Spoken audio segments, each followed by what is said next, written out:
Jackfruit पूरण पोली recipe आप ज़रूर try कीजिए।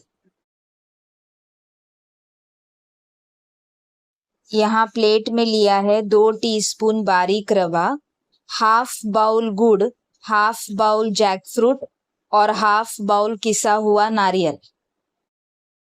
पहले कढ़ाई में 2 टीस्पून बारीक रवा लेते हैं। अब यहाँ सॉस पैन में हाफ बाउल गुड़ लेते हैं और इसमें 1 ग्लास पानी डालकर इसे मेल्ट करते हैं। अब यहाँ बारीक रवा को 2 मिनट के लिए हल्का सा रोस्ट करते हैं। अब यहाँ गुड़ अच्छी तरह से मेल्ट हो रहा है। यहाँ बारीक रवा को लो गैस पर अच्छी तरह से रोस्ट करना है।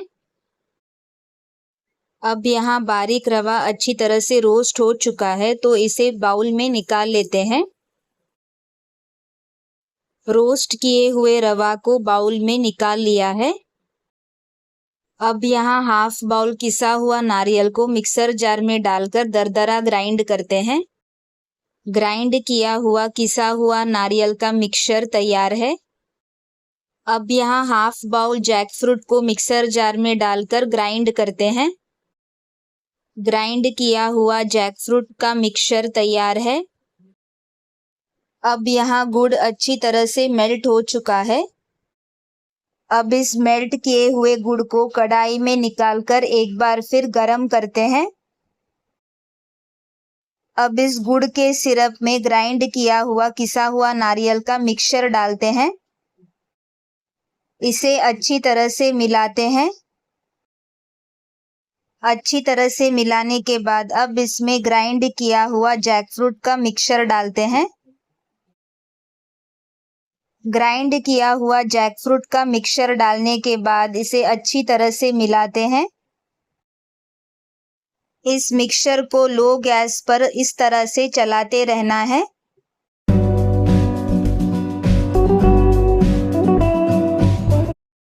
इस मिक्सचर को अच्छी तरह से चलाते रहेंगे। अब इसमें रोस्ट किया हुआ बारीक रवा डालते हैं और इसे अच्छी तरह से मिलाते हैं।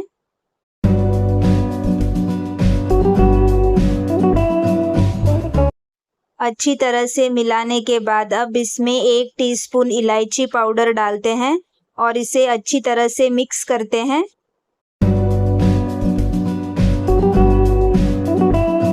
इस मिक्सचर को सूखा बनने तक अच्छी तरह से चलाते रहना है। आप यहाँ देख सकते हैं ये मिक्सचर अच्छी तरह से सूखा बनता जा रहा है। इसे और चलाते रहेंगे।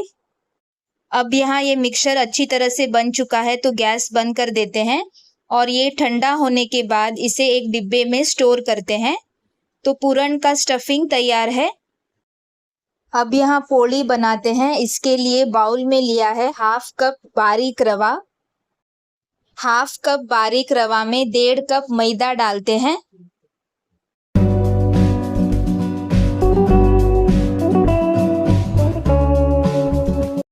मैदा डालने के बाद 1 टीस्पून हल्दी पाउडर डालते हैं। हल्दी पाउडर डालने के बाद चुटकी भर नमक डालते हैं आपके स्वाद अनुसार। अब इन सबको अच्छी तरह से मिक्स करते हैं। अब इसमें थोड़ा थोड़ा पानी डालकर इसे आटे की तरह गूंदना है।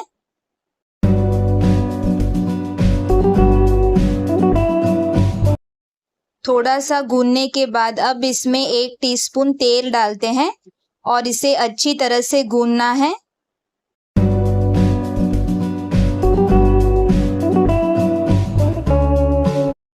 अब यहाँ आटा गूंद के तैयार है। अब इस आटे को 4 घंटे के लिए ढक के रख देना है। 4 घंटे के बाद आप देख सकते हैं आटा अच्छी तरह से फूल चुका है।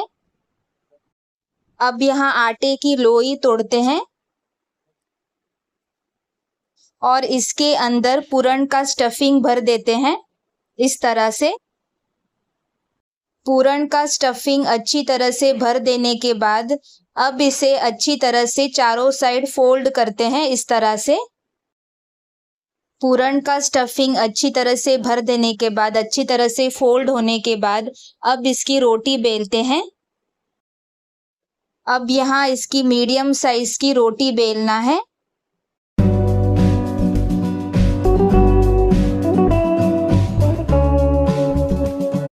रोटी बेलने के बाद अब इसे गरम तवे पे डाल देते हैं।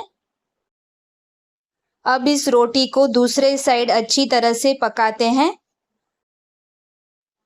अब इस रोटी के ऊपर घी डालते हैं और इसे अच्छी तरह से पकाते हैं। अब इसे पलट लेते हैं और दूसरे साइड भी घी डालते हैं। आप यहाँ देख सकते हैं रोटी अच्छी तरह से फूल रही है। अब यहाँ रोटी दोनों साइड अच्छी तरह से पक चुकी है। अब यहाँ रोटी अच्छी तरह से बन चुकी है, तो इसे प्लेट में निकाल लेते हैं। बाकी पूरण पोली भी यहाँ अच्छी तरह से बन चुकी है। ये लीजिए, स्वादिष्ट जैकफ्रूट पूरण पोली तैयार है। इसे आप घी के साथ सर्व करें। इस रेसिपी को आप ज़रूर ट्राई कीजिए और अपने फ्रेंड्स फैमिली के साथ इस रेसिपी को ज़रूर शेयर कीजिए। Thank you.